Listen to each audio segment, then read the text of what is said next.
Disclaimer, यह एक काल्पनिक रचना है। नाम, पात्र, व्यवसाय, स्थान, घटनाएं और घटनाएं या तो लेखक की कल्पना की उपज हैं या काल्पनिक तरीके से इस्तेमाल की गई हैं। वास्तविक व्यक्तियों, जीवित या मृत, या वास्तविक घटनाओं से कोई भी समानता पूरी तरह से संयोग है। चफौटी जिया का पहला बैटल। तरुण और जिया दोनों अपना रजिस्ट्रेशन कराने के बाद आने दोस्तों के पास आ जाते हैं, जो उनसे बस थोड़ी दूर ही खड़े थे।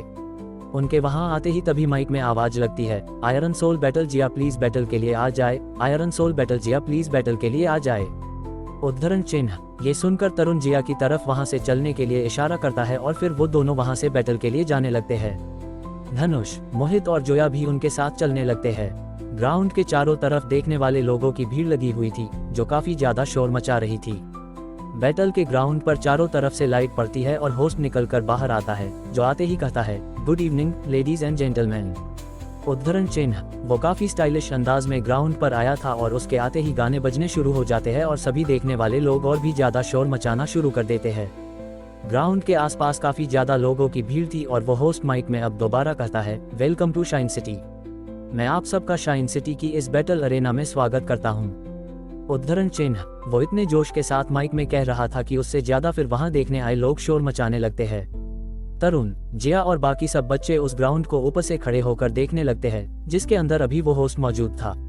ग्राउंड काफी डिजिटल था और आसपास काफी ऊंची आवाज में म्यूजिक बज रहा था, पर लोगों के शोर मचाने की आवाज उस म्यूजिक पर भी भारी पड़ रही थी। आज रात के पहले सोलो बैटल के लिए हमारी एक प्यारी वार सोल मास्टर खिलाड़ी आ रही है, तो मेरे प्यारे साथियों जोरदार तालियों से स्वागत करो एक खरगोश की मार्शल आत्मा वाली वार सोल मास्टर जिया का। होस्ट जोर से चिल्लाकर माइक में कहता है। उसके इतना कहते ही एक अंदर से ग्राउंड की तरफ आते हुए रास्ते पर लाइट डाली जाती है और जिया उसमें से निकलकर बाहर आती है। उसे देखकर सब लोग जोश से भरकर तालियां और शोर मचाने लगते हैं। ये देखकर जिया भी काफी ज्यादा खुश होती है और आगे आने लगती है। अब वो होस्ट दूसरी तरफ इशारा करते हुए कहता है, इनसे मुकाबला करने आ रहे हैं बॉब, जिनकी मार्शल सोल है एक बीस्ट बुल्लर की। उद्धरण चिन्ह। होस्ट के इतना कहते ही एक तगड़ा सा लड़का निकलकर सामने आता है, जो किसी सैनिक की तरह तैयार होकर आया था और उसके कंधे पर लोहे के सींग भी लगे हुए थे। वो लड़का देखने में काफी ज्यादा ताकतवर लग रहा था और अब बॉब और जिया बिल्कुल सामने सामने आ जाते हैं। उन दोनों के ऊपर लाइट पड़ रही थी और सभी लोग उन्हें देखकर जोश में शोर मचाए जा रहे थे। तभी उन लोगों की भीड़ में से एक लड़का जिया का मजाक उड़ाते हुए चिल्लाकर कहता है, ओ छोटी बच्ची, ये कोई तुम्हारे खेलने के लिए जगह नहीं है, अपने घर वापस जाओ। उद्धरण चिन्ह। अब इस पर वहां बैठे और भी लोग जिया पर हंसने लगते हैं, पर जिया को इससे बिल्कुल भी फर्क नहीं पड़ता। वो खड़ी होकर अपने सामने खड़े बॉब को बस पर जा रही थी। तरुण और बाकी सब ऊपर से खड़े होकर उन्हें देख रहे थे। ये मसल मैन काफी ज्यादा ताकतवर लग रहा है, क्या जिया इससे जीत पाएगी? मोहित तरुण से पूछता है। तुम बस आराम से देखते जाओ, तरुण हल्का सा मुस्कुरा कर जवाब देता है। अब होस्ट जोर से माइक में चिल्लाता है, तो अब मुकाबला शुरू किया जाए। उसके इतना कहते ही घंटी बजा दी जाती है। घंटी बजते ही जिया दौड़कर एकदम से तेजी से उछलकर उस लड़के बॉब पर वार कर देती है और अपनी लात उसे जोर से मारती है, पर बॉब उसके इस वार को अपने हाथ से ब्लॉक करके रोक लेता है और जिया को उल्टा वापस धकेल देता है। बॉब को इससे जरा सा भी कुछ नहीं होता और वो जिया से कहता है, हे छोटी लड़की, तुम्हें वापस चला जाना चाहिए, तुम बहुत नाजुक लग रही हो और मैं तुम्हें कोई नुकसान पहुंचना नहीं चाहता। उद्धरण चिन्ह। अपनी बकवास बंद कर, जिया गुस्से में आकर जवाब देती है और सीधा बॉब पर हमला कर देती है, पर बॉब उसके हमलों को बड़ी आसानी से झेल रहा था। तभी जिया एक लात उसकी गर्दन पर मारती है और वो लात लगते ही बॉब की आंखें बाहर निकल आती है। उसे इस वार से काफी ज्यादा दर्द होता है और वो फिर जिया की तंग को पकड़कर उसे ऊपर उछालकर फेंक देता है, पर जिया अपने आप को अच्छे से संभाल लेती है। जिया जमीन पर बड़े आराम से उतर कर खड़ी हो जाती है और ये देखकर बॉब गुस्से में आ जाता है और जिया को टक्कर मारने के किया उसकी तरफ बढ़ता है। वो जैसे ही जिया को टक्कर मारने की कोशिश करता है, जिया एकदम से तेजी से उछलकर उससे बच जाती है और उसके कंधे पर पैर रखकर और भी ज्यादा ऊपर उछल जाती है। जिया ग्राउंड के ऊपर बनी छत को पकड़ लेती है और एक जोरदार पुश लेकर बॉब को मारने के लिए उसकी तरफ आती है। जिया को अपनी तरफ ऐसे आता देखकर बॉब अपने दोनों हाथों से ब्लॉक कर लेता है, पर जिया तब उस पर वार नहीं करती। वो उसके दोनों हाथों को अपने हाथों से कसकर पकड़ लेती है और जैसे मोहित में अपनी दोनों लात एक साथ मारी थी, ठीक वैसे ही बॉब में लात मारकर उसे ऊपर उछाल देती है। अरे ये तो वही मूव है जो जिया ने मुझ पर आजमाया था, मोहित चिल्लाकर थोड़ा घबराते हुए कहता है। बहुत अच्छे जिया, अच्छी चाल है, तरुण जिया की चाल देखकर कहता है। जिया की दोनों लात बॉब को बड़ी जोर से लगती है और वो ऊपर उछल जाता है। अब जिया तेजी से उसके जमीन पर गिरने से पहले उस पर एक और जोरदार वार करती है और अपनी एक लात को बड़ी जोर से बॉब को मारती है। वो लात लगते ही बॉब और ज्यादा जोर से जमीन की तरफ गिरता है और ग्राउंड के बाहर से देख रहे लोग और भी ज्यादा शोर मचाने लग जाते हैं। पर उसके गिरने से पहले जिया उसके पीछे पहुंच जाती है और फिर दोबारा से उसकी पीठ पर एक और वार करती है और बड़ी जोर से लात मारती है। वो लात लगते ही बॉब फिर से ऊपर की तरफ उछल जाता है और वो जिया उसके नीचे गिरने से पहले उसे ऊपर उछाल कर कई लात मारती है।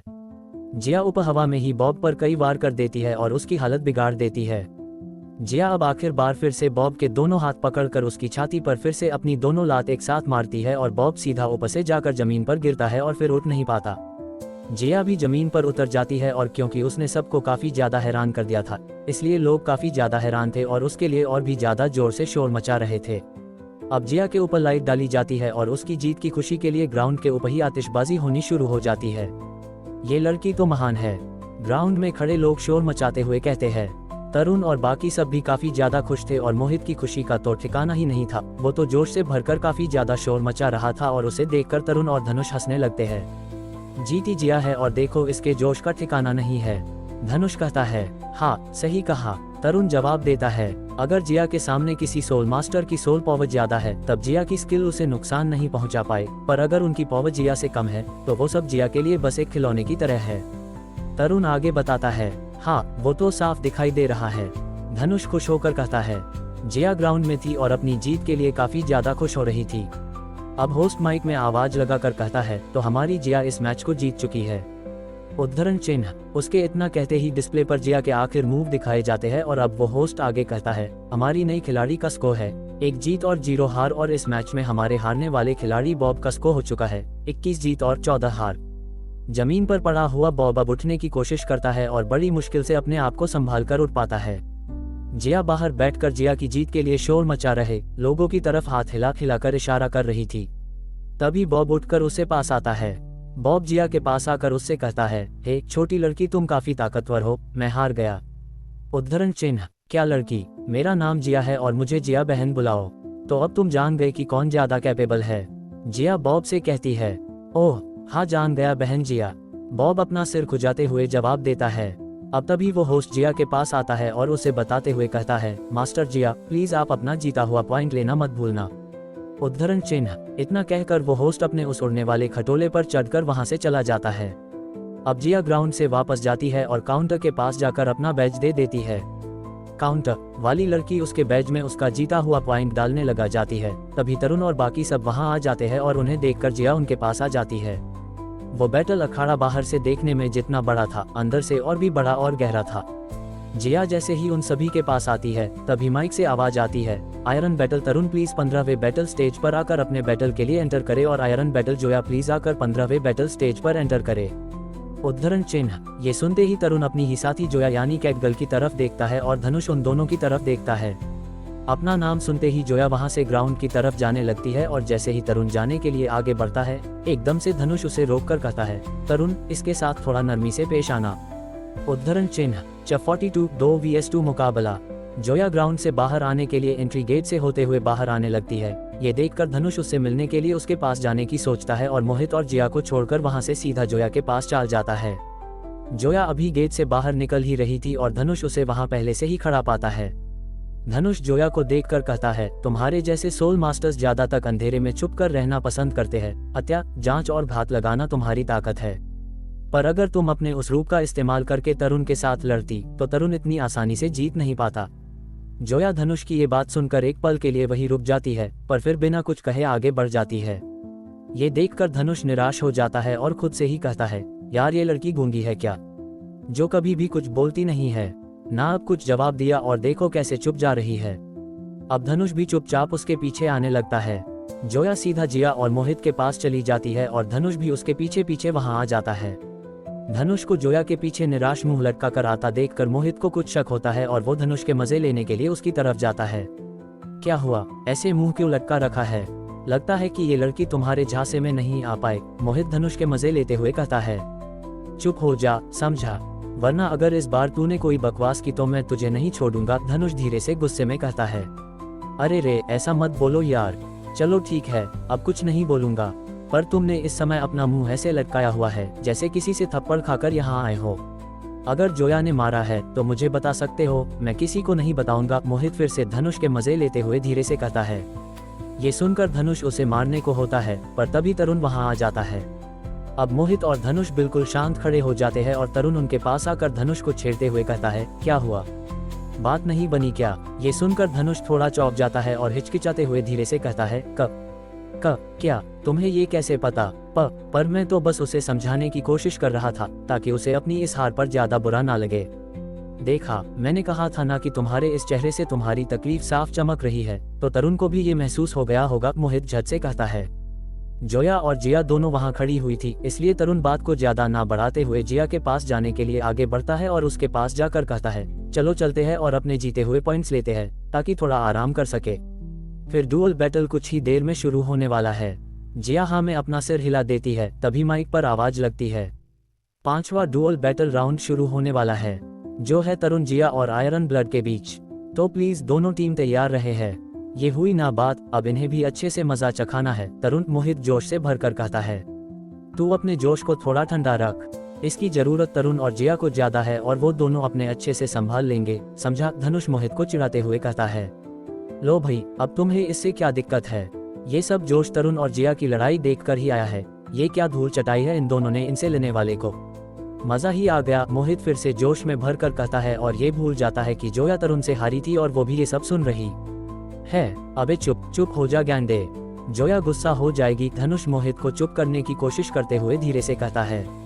ये सुनकर मोहित का सारा जोश ठंडा हो जाता है और धीरे से धनुष से पूछता है, मैंने कुछ ज्यादा ही तेज बोल दिया था क्या? हाँ बिल्कुल मेरे प्यारे मुर्गे, धनुष उसे जवाब देता है। इसका मतलब उसने सुन लिया? मोहित घबराता हुआ फिर से पूछता है। पीछे मुड़कर खुद ही देख ले अपने आप, तुझे तेरा जवाब मिल जाएगा मुर्गे, धनुष मजे में बड़ी शांति के साथ जवाब देता है। इतना सुनकर मोहित धीरे से मुस्कुराते हुए पीछे जोया की तरफ मुड़ता है। उसके चेहरे पर डर वाली हंसी थी और वो जैसे ही जोया को देखता है तो थोड़ा सा घबरा जाता है और उसे समझाने के लिए जैसे ही कुछ बोलने की कोशिश करता है, एकदम से जोया मुंह फुलाकर वहां से थोड़ा दूर जाकर खड़ी हो जाती है। अपने इस गटर जैसे मुंह को खोलने से पहले अपने आसपास भी देख लिया कर, मुर्गे, धनुष चिढ़ाकर कहता है। शुक्रिया आशिक बाबा, मोहित उल्टा धनुष को चिढ़ाकर कहता है। मैंने बोला था ना कि ऐसा कुछ दोबारा मत बोलना, धनुष सख्त होकर कहता है। तो तुझे भी पता होना चाहिए कि मेरी मार्शल आत्मा एक मुर्गे की नहीं है, समझा? मोहित भी सख्त होकर कहता है। अरे यार, तुम दोनों फिर शुरू हो गए। आराम से यार, चलो अब यहाँ से चलते हैं, तरुण उन्हें समझा कर कहता है और अब तरुण की बात सुनकर वो सब वहाँ से जाने लगते हैं। तरुण और जिया के डुअल मैच की अनाउंसमेंट हो चुकी थी, इसलिए वो दोनों साथ में सीधा ग्राउंड पर चले जाते हैं। उनके ग्राउंड में घुसते ही सभी दर्शक काफी ज्यादा शोर मचाने लगते हैं। ग्राउंड में पहले से तरुण और जिया के प्रतिद्वंद्वी खड़े हुए थे, जिनके साथ तरुण और जिया का मैच था। तरुण और जिया दोनों एक साथ आगे उनकी तरफ बढ़ रहे थे और उन्हें देखकर जिया निराश होकर कहती है, अरे यार, दोबारा से स्ट्रेंथ टाइप सोल मास्टर से लड़ना होगा। सामने दो ताकतवर दिखने वाले सोल मास्टर अपने हाथों में लोहे का हथौड़ा पकड़े हुए खड़े हुए थे, जिनसे तरुण और जिया को लड़ना था। तरुण और जिया उनके ठीक सामने आकर खड़े हो जाते हैं। तरुण और जिया को देखकर वो दोनों सोल मास्टर अपनी आंखें मसलने लगते हैं और मजाक उड़ते हुए कहते हैं, क्या दो बच्चे? हमें अब इन दो बच्चों से लड़ना होगा। उनकी बात सुनकर होस्ट जोर से हंसकर माइक में कहता है, हाँ, लगता है कि तरुण जिया दोनों सबको काफी हैरान कर रहे हैं। तो चलो अब बैटल शुरू किया जाए। होस्ट के इतना कहते ही घंटी बजा दी जाती है और आयरन ब्लड ग्रुप के वो दोनों आदमी अपने हथौड़े तान लेते हैं। उन्हें तरुण परखने की कोशिश करते हुए मन ही मन कहता है, ये दोनों काफी ज्यादा उम्र के दिख रहे हैं और हम इनसे काफी कम उम्र के हैं, तो इससे ये पता लगता है कि ये दोनों काफी अनुभवी है। तरुण और जिया के दोनों प्रतिद्वंद्वी अब अपने बारे में बताना शुरू करते हैं। पहला कहता है, मेरा नाम आयरन ड्रैगन है। दूसरा बताता है, मेरा नाम आयरन टाइगर है। अब दोनों एक साथ में कहते हैं, संभल कर बच्चों। इतना कहते ही वो दोनों अपना हथौड़ा उठा लेते हैं। उन्हें देखकर तरुण और जिया भी लेने के लिए तैयार हो जाते हैं। बाहर बैठे सभी दर्शक शोर मचाते हुए एक नाम पुकारे जा रहे थे, iron blood, iron blood, iron blood. अपने नाम का शोर सुनकर वो दोनों आयरन ब्लड वाले भाई बहुत खुश होते हैं और अपनी ताकत का जलवा दिखाने के लिए एक साथ उछलकर जोर से जमीन में अपने हथौड़े मारते हैं। ये देखकर बाहर बैठे दर्शक और ज्यादा उतावले होकर शोर मचाने लगते हैं। तरुण और जिया दोनों तैयार थे और तरुण जिया को इशारा करता है। इशारा पाते ही जिया तेजी से हमला करने के लिए उन दोनों भाइयों की तरफ भागती है। जिया के हमला करने के लिए आगे भागते ही तरुण भी अपनी मार्शल आत्मा का इस्तेमाल करके उन दोनों भाइयों पर हमला कर देता है। तरुण के नीले पौधे की जड़ें उन्हें जकड़ने के लिए तेजी से उनकी तरफ बढ़ रही थी और तभी जिया भी उछलकर उन पर हमला कर देती है। ये देखकर वो दोनों भाई उछलकर अपने हथौड़ों की बहुत जोर से आपस में मारते हैं। उनके ऐसा करने से एक बहुत जोर की एनर्जी फोर्स रिलीज होती है जो तरुण की मार्शल आत्मा की जड़ी को तोड़ देती है और जिया को भी पीछे धकेल देती है। जिया को बहुत जोर की फोर्स लगती है पर जिया अपने आप को संभाल लेती है और थोड़ा पीछे जमीन पर उतारती है। क्या फोर्स है, इसने नीले पौधे की जड़ों को तोड़कर बाखेर दिया और मुझे भी पीछे धकेल दिया, जिया मन ही मन कहती है। इनकी ये स्किल बिल्कुल मेरे रैंडम हथौड़े चलने की स्किल जैसी लगती है। हालांकि इसकी फोर्स इतनी ज्यादा नहीं थी पर इसकी स्पीड बहुत ज्यादा थी, तरुण मन ही मन कहता है और अपनी घोस्ट टेक्निक का इस्तेमाल करते हुए उन पर हमला करने के लिए उनकी तरफ बढ़ने लगता है। ये क्या मूव है, चिंता करते हुए आयरन टाइगर अपने भाई ड्रैगन से पूछता है। कोई सी भी हो, पर यह देखकर काफी बुरा लगा कि ये काफी स्लो है, आयरन ड्रैगन जवाब देता है। जिया भी पीछे से तेजी से तरुण के साथ आगे बढ़ने लगती है। जिया जैसे ही ड्रैगन के करीब पहुंची है तो ड्रैगन अपने हथौड़े से उस पर हमला कर देता है, पर जिया अपनी एक ही किक से उसके वार को रोक लेता है। ये देखकर ड्रैगन काफी ज्यादा हैरान हो जाता है और चौंक कर कहता है, कितनी ताकतवर किक है। अब पीछे से टाइगर भी जिया को मारने के लिए अपने हथौड़े से उस पर वार कर देता है, पर जिया अपनी दूसरी लात से उसके भी वार को रोक लेती है। मौका पाकर तरुण अपनी चाल चलता है और उनके ऊपर अपनी मार्शल सोल का इस्तेमाल करके एक पिंजरा बना देता है। जैसे ही तरुण अपने पिंजरे को ऊपर से भी पूरी तरह से बंद करके उन दोनों भाइयों को जकड़ने की कोशिश करता है, एकदम से जिया ऊपर उछलकर पिंजरे से बाहर निकल जाती है और तरुण के जाल में वो दोनों भाई फंस जाते हैं। क्या होगा अब आगे, क्या तरुण और जिया दोनों उन दोनों भाइयों को हरा पाएंगे या दोनों भाई इस बार भी तरुण के नीले पौधे की जड़ों से बने इस पिंजरे को तोड़कर बाहर निकल आएंगे? जानने के लिए जुड़े रहिए मेरी इस कहानी के साथ। चैप्टर 43 जिया का गुस्सा। वो दोनों भाई तरुण के बनाए पिंजरे में फंस जाते हैं और जिया पिंजरे के पूरी तरह से बंद होने से पहले बाहर निकल आती है। ये देखकर सभी दर्शक एकदम से बहुत जोर से शोर मचाते हैं। ये देखकर होस्ट माइक में आवाज लगाकर कहता है, देखो नीले पौधे का कितना बेहतरीन इस्तेमाल किया गया है, बहुत ही अनोखे शानदार तरीके से। तरुण के पिंजरे में फंसे वो दोनों भाई अपने हथौड़े चलाना शुरू कर देते हैं और तरुण के पिंजरे को तोड़ने लगते हैं। उनकी ताकत इतनी ज्यादा थी कि वो दोनों एक साथ मिलकर तरुण के बनाए हुए उस पिंजरे को तोड़ देते हैं। तरुण के नीले पौधे की जड़ें टूटकर इधर उधर बिखर जाती है। Activate blue plant second skill of haunted vine, Tarun अपनी सोल स्किल एक्टिवेट करते हुए कहता है। इतना कहकर तरुण आने दोनों हाथ नीचे जमीन पर रखता है और एकदम से कुछ जड़ें आयरन ब्लड ग्रुप के दोनों भाइयों के पैरों के नीचे से निकलकर उन दोनों भाइयों को जकड़ लेती है। वो दोनों भाई उनसे निकलने की कोशिश करते हैं पर वो जड़ें उनके शरीर के अंदर घुसकर उन्हें बुरी तरह से जकड़ लेते हैं। अब वो दोनों भाई अपने आप को छुड़ाने के लिए अपनी दूसरी सोल स्किल एक्टिवेट करने के लिए जोर से चिल्ला कर कहते हैं, एक्टिवेट सेकंड सोल स्किल। उनके इतना कहते ही उनके हथौड़ों में कट जैसा कुछ दौड़ने लगता है और वो दोनों भाई घूमकर अपने दोनों हथौड़ों को आपस में मिलाकर तरुण की तरफ तेजी से छोड़ देते हैं, जिससे वो निकली हुई जड़ें टूटकर बिखर जाती है और उनके हथौड़े तरुण और जिया को हिट करने के लिए उनकी तरफ बढ़ते हैं, पर तरुण और जिया एकदम से हटकर बच जाते हैं। पर तभी वो दोनों भाई अपने हथौड़ों का मुंह मोड़कर तरुण और जिया की तरफ छोड़ देते हैं।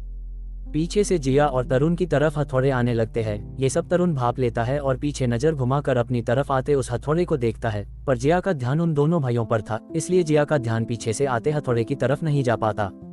तरुण ये देखकर बहुत तेजी से जिया को बचाने के लिए उसकी तरफ भागता है और हथौड़े के सामने आकर उसे अपने हाथ से रोकने की कोशिश करता है, जिससे वो जिया को नहीं लग सके। पर हथौड़े की ताकत ज्यादा थी और तरुण इससे पीछे जाकर गिरता है। ये देखकर जिया को काफी गुस्सा आ जाता है और वो गुस्से से चिल्लाकर बोलती है, तुम दोनों की इतनी हिम्मत कैसे हुई?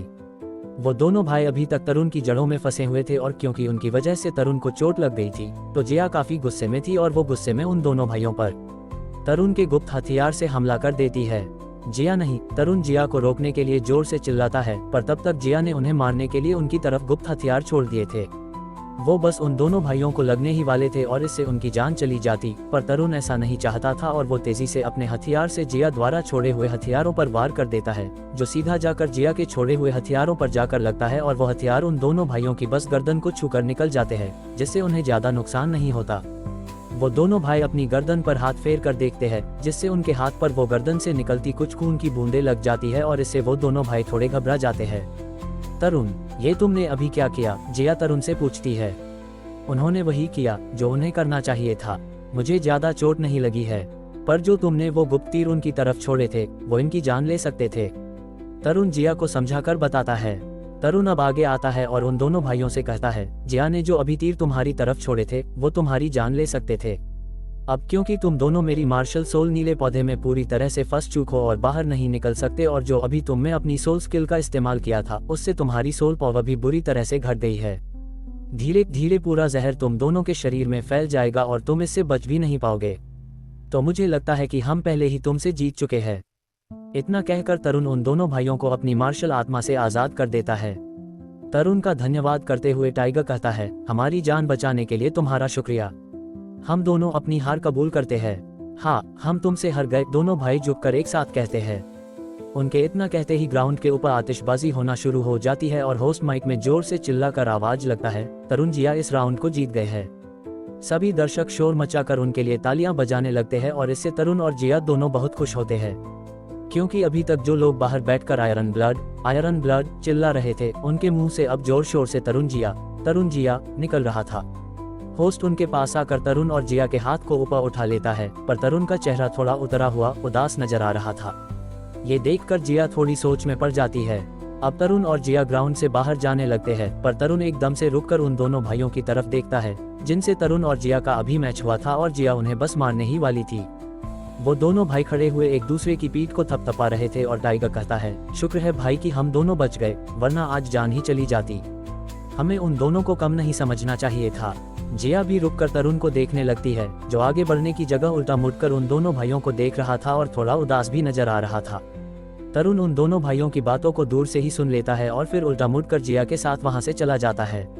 धनुष, जोया और मोहित तीनों सोल अखाड़े की बिल्डिंग से बाहर खड़े होकर तरुण और जिया का इंतजार कर रहे थे, और अब तरुण और जिया भी वहां से बाहर निकलकर उनके पास आ जाते हैं। तरुण और जिया के बाहर आते ही वो तीनों उनके पास आ जाते हैं। तभी तरुण उनसे पूछता है, डीन कहाँ है? उनको अपनी दुकान पर कुछ काम था, चलो वापस चलते हैं, धनुष जवाब देता है। मोहित भी वही खड़ा हुआ था और उसके पीछे से एक सुंदर सी लड़की निकल कर जाती है, जिसे देखकर मोहित फिर से वही हरकतें करने लग जाता है। मोहित उस लड़की को पीछे से जाते हुए देखने लगता है और उसकी बैंक को देखकर सीटियां मारने लगता है। बदतमीज, वो लड़की इतना कहकर आगे बढ़ जाती है। अब मोहित तरुण और बाकी सब से कहता है, तुम सब यहाँ से जाओ, मुझे कुछ काम है और मैं बाद में आता हूँ। आराम से मोटू, ऐसा भी क्या काम आ गया जो तू हमारे साथ नहीं जाना चाहता? धनुष मोहित से पूछता है। वो जानना तुम्हारा काम नहीं है, पर क्या तुम जाना नहीं चाहते? बॉस धनुष, मोहित जोया की तरफ इशारा करके धनुष से कहता है।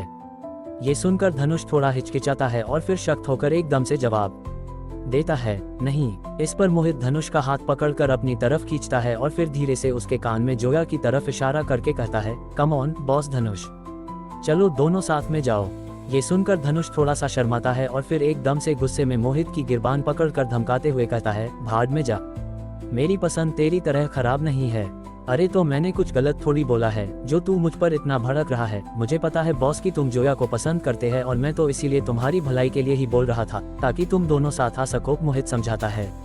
मुझे सब पता है तू कितना भला सोचता है, तो तू अपनी भलाई अपने पास रख, वरना मैं तेरा मुंह तोड़ दूंगा। धनुष मुक्का बनाकर मोहित पर तान कर कहता है, ठीक है, जैसी तेरी मर्जी। इतना कहकर मोहित वहां से चला जाता है और धनुष बाकी सबको अपनी तरफ देखकर एक फेक स्माइल करता है।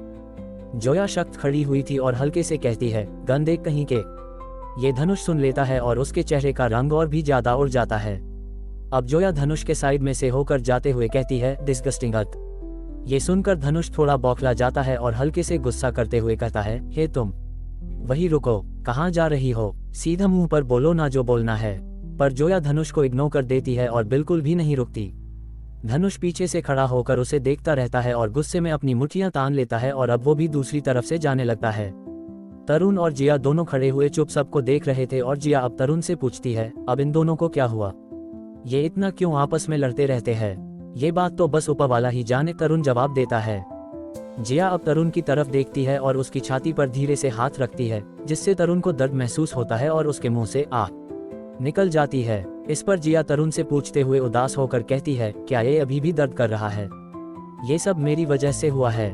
नहीं, ये कुछ भी नहीं है और मैं इतना भी कमजोर नहीं हूँ। चलो जल्दी से चलते हैं, वरना हम उनसे पीछे रह जाएंगे, तरुण जवाब देता है और फिर दोनों साथ में एक दूसरे के हाथ में हाथ डालकर वहां से जाने लगते हैं।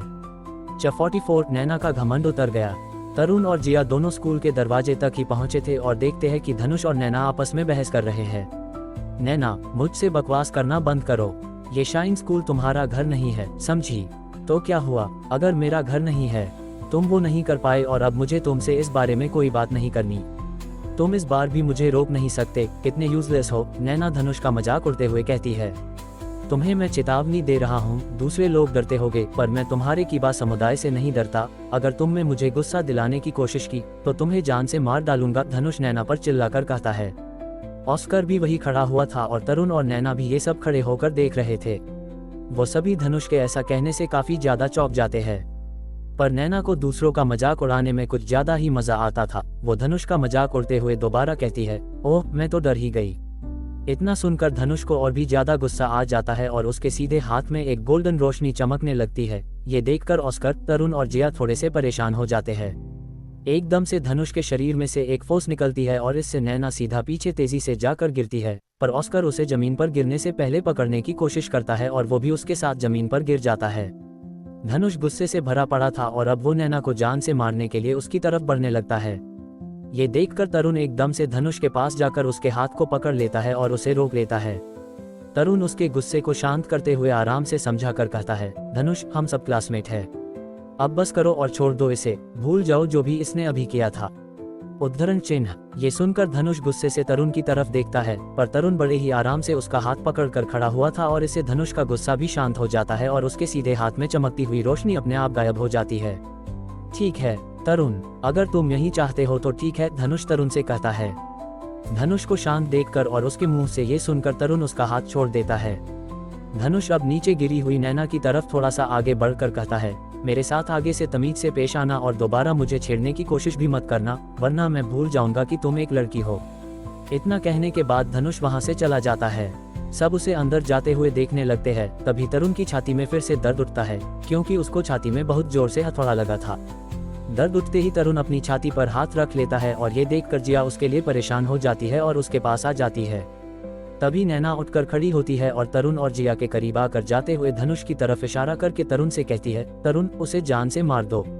अगर तुम उसे जान से मारने में मेरी मदद करोगे तो तुम कीबा समुदाय के एक सम्मानजनक मेहमान माने जाओगे। मैं तुम्हें इसके लिए 10,000 सोने के सिक्के दूंगी और मेरा समुदाय तुम्हें हर तरह से मदद करेगा। ये सुनकर जिया को काफी बुरा लगता है और उसे गुस्सा आने लगता है, पर तरुण उसे रोक लेता है और नैना को जवाब देते हुए कहता है, पैसा और पावर से सब कुछ नहीं बदला जा सकता। मुझे नहीं पता कि तुम्हारे और धनुष के बीच अभी क्या हुआ है, पर अगर तुम अभी भी इस घमंड को छोड़ना नहीं चाहती हो तो तुम्हारा यहाँ से चला जाना ही बेहतर होगा। तरुण के ये शब्द सुनकर नैना एकदम से तरुण पर चिल्लाती है, तुम्हारी ये कहने की हिम्मत भी कैसे हुई? क्या तुम नहीं जानते कि कीबा समुदाय कितना शक्तिशाली है? तरुण उससे बिल्कुल भी बहस नहीं करना चाहता था और इसलिए वो नैना की इस बात पर उसे कोई जवाब नहीं देता और इग्नोर करते हुए जिया से कहता है, जिया चलो चलते हैं। जिया तुरंत तरुण के हाथ में अपना हाथ डाल लेती है और फिर वो दोनों वहां से चले जाते हैं। नैना पीछे से खड़ी होकर उन्हें जाते हुए देखती रहती है और गुस्से से घूरती रहती है, क्योंकि तरुण और जिया भी उसे इग्नोर करके वहां छोड़कर चले गए थे। अब बस वहां नैना के पास एक अकेला ऑस्कर बचा हुआ था और नैना अब उसके पास आते हुए उससे मदद मांगते हुए कहती है, ऑस्कर क्या तुम मेरी मदद करोगे? इस पर ऑस्कर निराश होकर ना में अपना सिर हिला देता है और ये देखकर नैना उससे पूछते हुए कहती है, पर क्यों? तुम तो मुझे पसंद करते हो ना? मैं उस नैना को पसंद करता हूँ जिससे मैं पहली बार मिला था, तुम्हें नहीं, ऑस्कर जवाब देता है। ये सुनकर नैना कुछ कह नहीं पाती और ऑस्कर आगे कहता है, रही बात कीबा समुदाय की तो मैं तुम्हारे कीबा समुदाय से बिल्कुल भी मेल नहीं खाता, छोटी राजकुमारी। किसी के लिए नौकर बनने से बेहतर है कि मैं अपने और अपने चाहने वालों के लिए एक सच्चा इंसान बनकर रहूं। तरुण ने बिल्कुल सही कहा था, अगर तुम अपना ये एटीट्यूड नहीं बदल सकती तो तुम्हें कभी कोई दोस्त नहीं मिल पाएगा और तुम्हें यहाँ से चला जाना चाहिए। इतना कहकर ऑस्कर भी नैना को वही छोड़कर वहां से स्कूल के अंदर चला जाता है और नैना निराश चुप खड़ी होकर उसे पीछे से जाते हुए देखती रहती है। वो ऑस्कर की बातों से काफी ज्यादा उदास हो चुकी थी और उसका जो सिर अभी तक घमंड में ऊंचा उठा हुआ था वो नीचे झुक जाता है। नैना उदास होकर हल्के से कहती है, दोस्त। इतना कहते ही उसकी आंखों में आंसू भर आते हैं और वो वही जमीन पर गिरकर जोर जोर से रोने लगती है और रोते हुए कहती है, मैं कोई बुरी लड़की नहीं हूँ, मैं कोई बुरी लड़की नहीं हूँ। ये सब नैना के मुंह से रोते हुए निकल रहा था और वो काफी ज्यादा जोर से रो रही थी। उसके आंसू ये गवाही दे रहे थे कि उसे अपनी की हुई गलती का बहुत ज्यादा पछतावा हो रहा था। सुबह होती है और तरुण आने कमरे से सोकर उठता है और अंगड़ाइयां तोड़ता हुआ जैसे ही बाहर की तरफ आता है तो देखता है कि बाहर बीच मैदान में नैना अपना सिर झुकाए वहीं खड़ी हुई थी जहां उसकी सबसे पहले बहस दीन से हुई थी। ये यहाँ इतनी जल्दी कैसे खड़ी हुई है? तरुण उसे देखकर सोचता है और फिर वही आने के लिए सीढ़ियों से उतरने लगता है। थोड़ी देर में धनुष, मोहित, जिया, जोया भी वहीं आ जाते हैं और तरुण भी उनके साथ मिलकर वहां आकर लाइन में खड़ा हो जाता है, जहां नैना अपना सिर झुकाए पहले से खड़ी हुई थी। वो सभी आकर नैना की कुछ लेफ्ट साइड तो कुछ राइट साइड खड़े होकर लाइन बना लेते हैं। नैना किसी से कुछ नहीं कहती और चुप अपना सिर झुकाए वहां खड़ी हुई थी। उसे ऐसे देखकर जिया, जो कि उसके लेफ्ट साइड में थी, वो नीचे झुककर नैना के चेहरे को देखने की कोशिश करते हैं, जो कि अभी भी उदास नजर आ रहा था। जिया ये देखकर काफी ज्यादा चौंक जाती है, क्योंकि अभी तक जो नैना अपने घमंड में पूरी तरह से चूर थी, वो अब अपना सिर झुकाकर वहां खड़ी हुई थी। और उसे देखकर जिया साफ समझ जाती है कि इसे शायद अब अपनी गलती का एहसास हो रहा है, पर जिया उससे कुछ कहती है। तभी एकदम से डीन वहां उड़कर आते हैं और बच्चों कर पीछे आकर उतरते हैं। ये देखकर सभी बच्चे तुरंत पीछे मुड़ जाते हैं और डीन की तरफ मुंह करके खड़े हो जाते हैं। नैना अभी भी अपना सिर झुकाए खड़ी हुई थी। डीन बच्चों की तरफ आते हैं और उनसे पूछते हैं, ऑस्कर कहाँ है? क्या वो फिर से देर तक सो रहा है? वो मेरे उठने से पहले से ही ट्रेनिंग कर रहा है। शायद वो इस समय मेडिटेशन कर रहा होगा, तरुण जवाब देकर बताता है। इतना सुनते ही सबके मुंह फटे के फटे रह जाते हैं, क्योंकि रोज सुबह देर तक सोने वाला ऑस्कर आज सबसे पहले उठकर ट्रेनिंग कर रहा था। डीन अब तरुण को आदेश देते हुए कहते हैं, तरुण तुम जाओ और उसे यहाँ लेकर आओ, इस पार्ट के लिए उसका यहाँ होना बहुत जरूरी है। ठीक है डीन, मैं अभी जाता हूँ, तरुण जवाब देता है। तभी मोहित एकदम से कहता है, रुको रुको, वो यहीं आ रहा है। 45 मिस्टर, जो की बुरी हालत। मोहित के रोकते ही तरुण रुक जाता है और फिर सब आगे देखते हैं तो पाते हैं कि ऑस्कर उनकी तरफ भागते हुए आ रहा था। ऑस्कर बड़ी ही मस्ती में भागता हुआ उनकी तरफ आ रहा था और एकदम से ठोकर खाकर नीचे गिर जाता है। ये देखकर सब एकदम से उस पर हंसने लगते हैं, पर नैना बिल्कुल शांत और चुपचाप खड़ी हुई थी। और उसके अलावा एक और लड़की थी जो हमेशा ही शक बनकर खड़ी रहती थी, और वो थी जोया। जोया के चेहरे पर भी कोई हंसी का भाव नहीं था, पर वो हमेशा ही ऐसे रहती थी। और नैना अपने किए पर शर्मिंदा थी, वो इसलिए उदास खड़ी हुई थी। ऑस्कर दोबारा से उठता है और खुश होता हुआ डीन के पास आकर खड़ा हो जाता है। ये देखकर डीन उसे धमकाते हुए कहते हैं, ऑस्कर क्या तुम फिर से कोई सजा पाना चाहते हो? मैं तुम्हें कोई नई सजा सुनाऊं? इस पर ऑस्कर खुश होते हुए उन्हें बताते हुए कहता है, नहीं नहीं डीन, आप एक बार मेरी बात तो सुनिए। ये सुनकर डीन उसे घूरते हुए कहते हैं, तो फिर जल्दी बताओ, ऐसे खड़े होकर मेरा मुंह क्या देख रहे हो? ऑस्कर खुश होते हुए जवाब देता है, बताता हूँ, मेरी सोल पावर लेवल 30 पर पहुंच गई है। ये सुनकर डीन थोड़े हैरान होकर पूछते हैं, क्या? ऑस्कर फिर से समझाते हुए बताता है, क्या नहीं? हाँ, मेरी सोल पावर लेवल 30 पर पहुंच गई है। ये सुनकर सभी बच्चे काफी ज्यादा चौंक जाते हैं और ऑस्कर के लिए खुश हो जाते हैं। ऑस्कर की पावर लेवल 30 पर पहुंच गई है, ये सुनकर नैना की झुकी हुई नजरें भी उठ जाती है। डीन खुश होकर ऑस्कर को शाबाशी देते हुए कहते हैं, बहुत अच्छे ऑस्कर, तुम सब बच्चों में वो दूसरे हो जिसकी सोल पावर लेवल 30 पर पहुंच गई है। मुझे तुम पर पूरा भरोसा था, बहुत खूब। डीन के मुंह से अपनी शाबाशी सुनते हुए ऑस्कर काफी ज्यादा खुश हो रहा था। तभी धनुष आगे आकर ऑस्कर को बधाई देते हुए कहता है, बधाई हो ऑस्कर, एक फूड ब्रांच का सोल मास्टर होने के बाद भी तुम काफी ज्यादा जीनियस हो, और तुम जैसे जीनियस से मैं आज तक नहीं मिला। धनुष ये सारी बातें नैना को चिढ़ाने के लिए बोल रहा था, और ये सब सुनकर नैना की उठी हुई नजरें एक बार फिर नीचे झुक जाती है। तभी डीन आगे आकर कहते हैं, अगर यही बात है तो कल मिस्टर जो तुम्हें जंगल जाने के लिए लीड करेंगे, ताकि ऑस्कर अपनी तीसरी सोल रिंग हासिल कर सके। और याद रखना कि ये भी तुम सबकी ट्रेनिंग का ही एक हिस्सा होगा, समझा गए? सब साथ में जवाब देते हैं, समझ गए डीन। डीन अब आगे बताते हुए कहते हैं, ठीक, हम आज हमारा पार्ट शुरू करेंगे। डीन आगे ऑस्कर से कहते हैं, ऑस्कर अपनी सोल स्किल एक्टिवेट करने के लिए तैयार रहो। ऑस्कर झट से जवाब देता है, जी सर। इसके बाद ऑस्कर सीधा सोच में पड़ जाता है कि आखिर अभी उसने डीन की किस बात के लिए हामी भरी है। आखिर डीन उससे कराना क्या चाहते हैं, पर उसे जल्द ही उसकी बातों का जवाब मिल जाता है। डीन आगे सभी बच्चों से कहते हैं, आज का तुम्हारा पहला टास्क ये है कि तुम्हें ऑस्कर के द्वारा बनाई गई स्पेशल सॉसेज को खाना होगा। इतना सुनते ही सबके चेहरों का रंग उतर जाता है और वो घबरा जाते हैं। तरुण, जिया, जोया और नैना पूरी तरह से घबरा जाते हैं, पर मोहित और धनुष बिल्कुल शांत खड़े हुए थे। अब ऑस्कर भी ये सुनकर काफी ज्यादा खुश होता है और बाकियों की तरफ देखकर अजीब ढंग से मुस्कुराने लगता है। जिया अब डीन से पूछते हुए कहती है, क्या सर अब ये ट्रेनिंग का कौन सा हिस्सा है? डीन जवाब देते हैं, ये है अनुकूलन क्षमता ट्रेनिंग। ये सुनकर जिया पूछती है, क्या, कौन सी क्षमता? डीन जवाब देकर बताते हैं, तुम्हारी क्षमता को देखने के लिए ये ट्रेनिंग दी जा रही है। अगर तुम इतनी स्वादिष्ट सॉसेज को भी नहीं खा सकते तो क्या मुसीबत के वक्त में कीड़े मकोड़ों को खाकर जिंदा रहोगे? ये सुनकर जिया, नैना और जोया तीनों को उल्टी आने लग जाती है। डीन अब उनसे आगे पूछते हुए कहते हैं, नहीं खा पाओगे ना? तो इसलिए तुम्हें ऑस्कर की ये सॉसेज खाकर मुसीबत के वक्त में लेने के लिए तैयार रहना पड़ेगा और ये तुम्हें काफी ज्यादा ताकत भी देगी। तो बताओ अब कौन सबसे पहले आकर इसे खाना चाहता है। इतना सुनते ही ऑस्कर अपनी पावर का इस्तेमाल करके झट से एक सॉसेज बना देता है। सब सोच में पड़े हुए थे कि आखिर पहले कौन जाए, पर तभी नैना आगे आती है और कहती है मैं खाऊंगी। नैना को आगे आता देख और उसके मुंह से ये सुनकर ऑस्कर चौंक जाता है और बाकी सब भी हैरान हो जाते हैं। कर नैना सीधा ऑस्कर की तरफ बढ़ती जा रही थी और ऑस्कर के पास आकर उसके हाथ में से दोनों सॉसेज लेकर बारी बारी से खा जाती है। ये देखकर धनुष थोड़ा खुश हो जाता है और अब नैना डीन से कहती है मैं यही रहना चाहती हूँ। डीन उसका जवाब सुनकर थोड़े हैरान जरूर होते हैं, पर उसे कोई जवाब नहीं देते और आगे दूसरे बच्चे को आने के लिए कहते हैं। अब दूसरा कौन आने वाला है। अब धीरे धीरे सब आगे आकर ऑस्कर के हाथ से दो सॉसेज उठाते हैं और वो भी नैना की तरह उन सॉसेज को खा जाते हैं। उनका ये चैलेंज पूरा होता है और फिर उसके बाद डीन वहां से वापस चले जाते हैं और उनके जाने के बाद सब बच्चे भी अपने अपने रूम पर चले जाते हैं। अगली सुबह होती है और सभी बच्चे स्कूल के मुख्य द्वार के पास इकट्ठा होकर खड़े हुए थे। वो सब आपस में हंसी मजाक कर रहे थे। तभी मिस्टर जो स्कूल के अंदर से उनकी तरफ आता है, क्योंकि ऑस्कर को उसकी टीचर सोल रिंग दिलाने के लिए उन्हें सभी बच्चों को अपने साथ लेकर जंगल में जाना था। मिस्टर जोक को तरुण के पिता ने बहुत मारा था, इसलिए उनके शरीर पर पिटने के निशान अभी तक थे। अभी तक जो बच्चे आपसे में मजाक मस्ती कर रहे थे वो सभी मिस्टर जोक को अपनी तरफ आता देखकर रुक जाते हैं। एक तो उन्होंने उस दिन के बाद मिस्टर जोक को देखा था और उनकी इतनी बुरी हालत देखकर वो सब काफी ज्यादा हैरान हो जाते हैं। तरुण उनकी ये हालत देखकर कहता है मिस्टर जोक के साथ ये किसने किया। मिस्टर जोक बच्चों के पास आकर खड़े हो जाते हैं और उन्हें देखकर सब हंसने लगते हैं।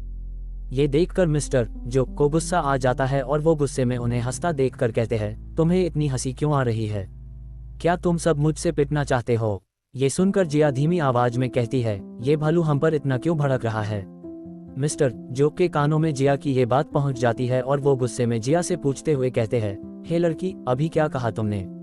जिया ये सुनकर चौंक जाती है क्योंकि जोक को उसकी इतनी धीमी आवाज सुनाई आ गई थी, पर वो कुछ भी उल्टा जवाब नहीं देती और ऊपर आसमान में देखने लगती है। जिया ऐसा जताना चाहती थी जैसे उसने कुछ सुना ही ना हो। जिया को ऐसे ऊपर देखते देखकर मिस्टर जो फिर से चिल्लाकर कहते हैं हे लड़की ऊपर आसमान में कुछ नहीं है, इधर मेरी तरफ देख। जिया ये सुनकर मिस्टर जो से बड़ी नादानी में जवाब देती है आप मुझसे कुछ कह रहे थे। जिया का जवाब सुनकर मिस्टर जो अब उससे और कुछ नहीं कहते और तेज आवाज में धनुष से कहते हैं धनुष सबको लेकर जंगल की तरफ चलो और तुम आगे इन सबको लीड करोगे। ठीक है सर, धनुष जवाब देता है और फिर सब बच्चे उसके चारों तरफ आकर खड़े हो जाते हैं। धनुष उन्हें जंगल के बारे में बताते हुए कहता है ज्यादातर जंगलों के नाम उनके शहर के आधार पर ही रखे गए हैं और हमारे इस जंगल को शाइन फॉरेस्ट कहा जाता है। शाइन फॉरेस्ट में बहुत सारे सोल बीस्ट है जो कि काफी ज्यादा भयानक और खतरनाक है। तरुण तुम सबसे आगे रहोगे और नैना और ऑस्कर तुम्हारे साथ तुम्हारे पीछे आएंगे। मोटू और जिया उनके ठीक पीछे रहेंगे और आखिर में मैं और जोया। जंगल के अंदर घुसने के बाद इस फॉर्मेशन के हिसाब से ही चलना और अपने साथी की हर वक्त मदद करना।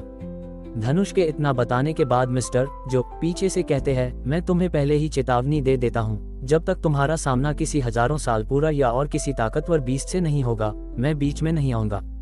तुम्हें खुद ही उनसे निपटने के लिए कोई तरकीब सोचनी पड़ेगी, समझे।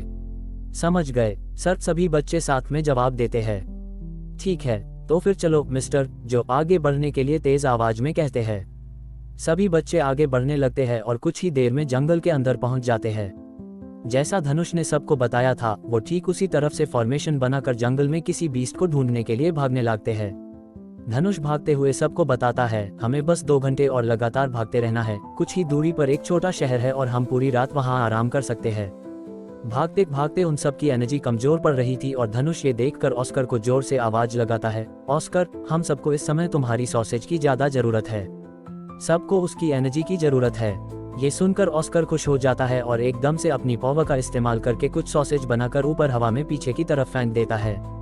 उनके पीछे आते हुए जिया, मोटू, जोया और धनुष वो सॉसेज पकड़ लेते हैं और फिर खा जाते हैं। ऑस्कर अब एक सॉसेज तरुण को और नैना को भी दे देता है और खुद भी खा जाता है। धनुष अब दोबारा से सबके साथ दौड़ते हुए जोर से कहता है अब बस कुछ 2 घंटों की दूरी और फिर हम रात को आराम से आराम करेंगे, इसलिए ऐसे ही भागते रहो। क्या होगा अब जंगल में, क्या पहुंच पाएंगे सब बच्चे उस शहर तक जिसके बारे में धनुष बता रहा था, या फिर आ जाएगी कोई रुकावट उनके रास्ते में। जानने के लिए जुड़े रहिए मेरी इस कहानी के साथ। अगर आपको ये स्टोरी पसंद आए तो ऐसी ही स्टोरी को सुनने के लिए आप हमारी चैनल लिंक ऑडियो स्टोरी को लाइक करें, सब्सक्राइब करें, शेयर करें और कमेंट करें।